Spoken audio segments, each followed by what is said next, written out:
Hey, V here from Stress Free Tech, just bringing you another tutorial, and this one is on how to install a child theme. So what is a child theme and why would you want to install it?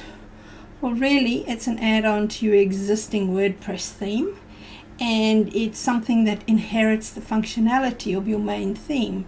So it means if you're using Divi, this one it inherits all the functionality of Divi, but it gives you somewhere to put your personalized code or code that you want to change, especially to the core files in the child theme. So when you update Divi, you don't lose your customizations to that code. So it's really easy to do. You install it like you would a normal theme. You go to Appearance and Themes,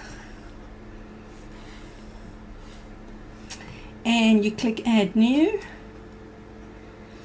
and you upload it. So, and I'm putting the link for this under the video so that you can access it. And you just click Browse, and it opens to where my child theme is. You leave it as a zipped file. So if you're a Mac user, it should be a zip file. Don't unzip it. Then click Install Now. And then it will tell you whether it's installed or not, and then you just activate it. And once it's activated, you see I've still got Divi. I still have 2020. I always keep a backup theme just in case. And then I have the child theme.